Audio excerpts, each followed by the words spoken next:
Welcome to the read-along audiobooks production of The Time Machine by H.G. Wells. This video includes all of the chapter's original text, so that you can read along with the audio. Please remember to subscribe with the notification bell turned on, so you will be notified whenever we post a new audiobook. The Time Machine by H.G. Wells. Chapter 3. The Time Traveler Returns. I think that at that time none of us quite believed in the time machine. The fact is, the time traveler was one of those men who are too clever to be believed. You never felt that you saw all round him. You always suspected some subtle reserve, some ingenuity in ambush, behind his lucid frankness. Had Philby shown the model and explained the matter in the time traveler's words, we should have shown him far less skepticism. For we should have perceived his motives. A pork butcher could understand Philby. But the time traveler had more than a touch of whim among his elements, and we distrusted him. Things that would have made the fame of a less clever man seem tricks in his hands. It is a mistake to do things too easily. The serious people who took him seriously never felt quite sure of his deportment. They were somehow aware that trusting their reputations for judgment with him was like furnishing a nursery with eggshell china. So I don't think any of us said very much about time traveling in the interval between that Thursday and the next, though its odd potentialities ran, no doubt, in most of our minds, its plausibility, that is, its practical incredibleness, the curious possibilities of anachronism and of utter confusion it suggested. For my own part, I was particularly preoccupied with the trick of the model. That I remember discussing with the medical man, whom I met on Friday at the Linnean. He said he had seen a similar thing at Tübingen, and laid considerable stress on the blowing out of the candle. But how the trick was done he could not explain. The next Thursday I went again to Richmond. I suppose I was one of the time traveler's most constant guests and, arriving late, found 4 or 5 men already assembled in his drawing room. The medical man was standing before the fire with a sheet of paper in one hand and his watch in the other. I looked round for the time traveler, and it's 7:30 now, said the medical man. I suppose we'd better have dinner. Where's, said I, naming our host. You've just come? It's rather odd. He's unavoidably detained. He asks me in this note to lead off with dinner at 7 if he's not back. Says he'll explain when he comes. It seems a pity to let the dinner spoil, said the editor of a well-known daily paper, and thereupon the doctor rang the bell. The psychologist was the only person besides the doctor and myself who had attended the previous dinner. The other men were blank, the editor aforementioned, a certain journalist, and another a quiet, shy man with a beard whom I didn't know and who, as far as my observation went, never opened his mouth all the evening. There was some speculation at the dinner table about the time traveler's absence, and I suggested time traveling in a half-jocular spirit. The editor wanted that explained to him, and the psychologist volunteered a wooden account of the ingenious paradox and trick we had witnessed that day week. He was in the midst of his exposition when the door from the corridor opened slowly and without noise. I was facing the door, and saw it first. "Hello," I said. "At last." And the door opened wider, and the time traveler stood before us. I gave a cry of surprise. "Good heavens! Man, what's the matter?" cried the medical man who saw him next. And the whole tableful turned towards the door. He was in an amazing plight. His coat was dusty and dirty, and smeared with green down the sleeves, his hair disordered, and as it seemed to me grayer either with dust and dirt or because its color had actually faded. His face was ghastly pale, his chin had a brown cut on it, a cut half-healed, his expression was haggard and drawn, as by intense suffering.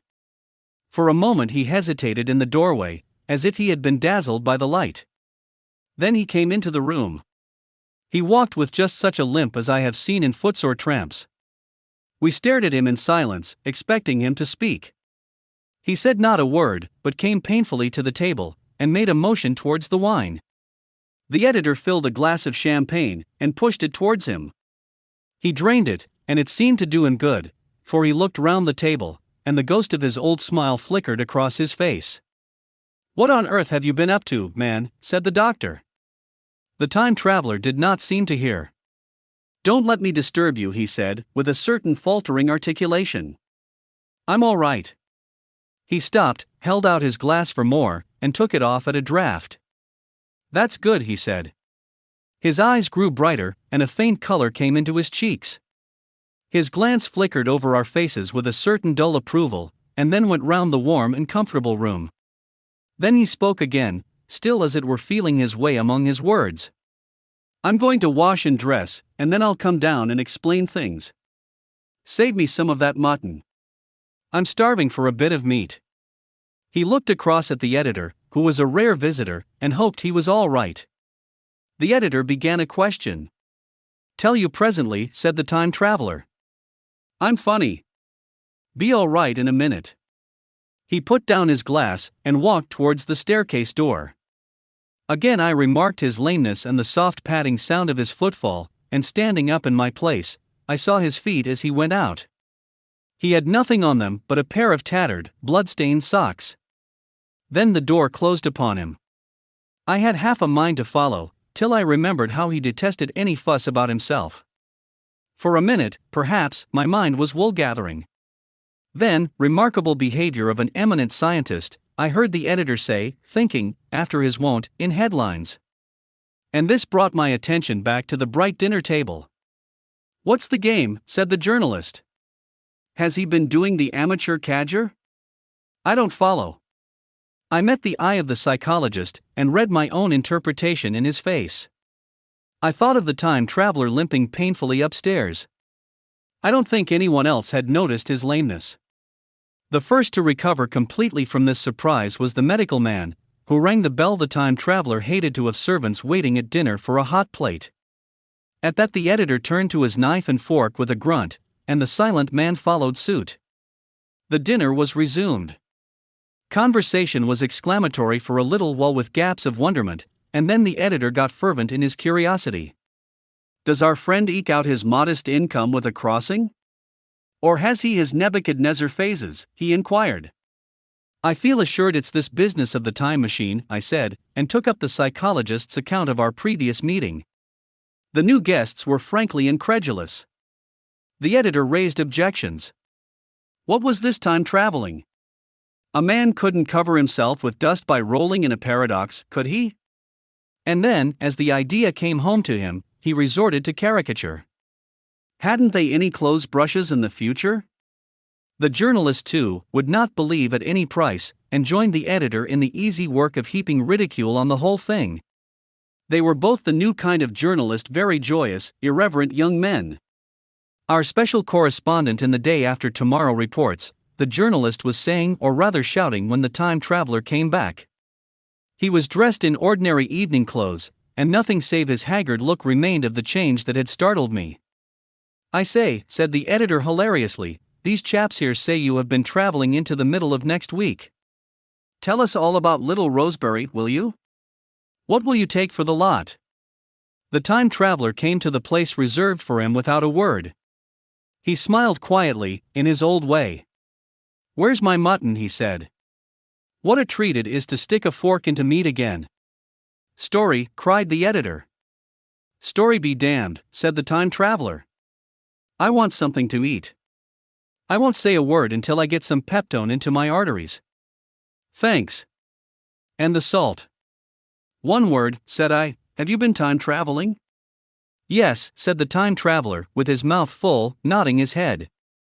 "I'd give $1 a line for a verbatim note," said the editor. The time traveler pushed his glass towards the silent man and rang it with his fingernail, at which the silent man, who had been staring at his face, started convulsively, and poured him wine. The rest of the dinner was uncomfortable. For my own part, sudden questions kept on rising to my lips, and I dare say it was the same with the others. The journalist tried to relieve the tension by telling anecdotes of Hetty Potter. The time traveler devoted his attention to his dinner, and displayed the appetite of a tramp. The medical man smoked a cigarette, and watched the time traveler through his eyelashes.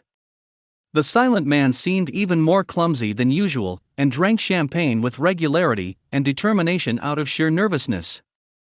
At last the time traveler pushed his plate away, and looked round us.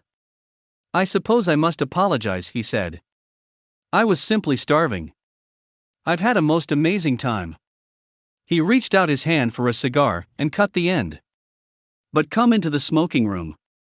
It's too long a story to tell over greasy plates. And ringing the bell in passing, he led the way into the adjoining room. You have told blank and dash and chose about the machine, he said to me, leaning back in his easy chair and naming the 3 new guests. But the thing's a mere paradox, said the editor. I can't argue tonight. I don't mind telling you the story, but I can't argue. I will, he went on, tell you the story of what has happened to me, if you like, but you must refrain from interruptions. I want to tell it. Badly. Most of it will sound like lying. So be it.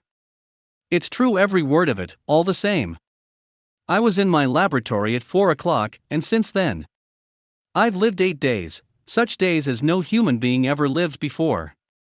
I'm nearly worn out, but I shan't sleep till I've told this thing over to you. Then I shall go to bed. But no interruptions. Is it agreed? Agreed, said the editor, and the rest of us echoed agreed. And with that the time traveler began his story as I have set it forth. He sat back in his chair at first, and spoke like a weary man. Afterwards he got more animated. In writing it down I feel with only too much keenness the inadequacy of pen and ink and, above all, my own inadequacy to express its quality. You read, I will suppose, attentively enough, but you cannot see the speaker's white, sincere face in the bright circle of the little lamp, nor hear the intonation of his voice. You cannot know how his expression followed the turns of his story. Most of us hearers were in shadow, for the candles in the smoking room had not been lighted, and only the face of the journalist and the legs of the silent man from the knees downward were illuminated. At first we glanced now and again at each other. After a time we ceased to do that, and looked only at the time traveler's face. This is the end of the chapter. We have linked to the next chapter on this screen, or please feel free to visit our channel to explore the other titles we have available. Please remember to subscribe with the notification bell turned on, so you will be notified whenever we post a new audiobook. Thank you.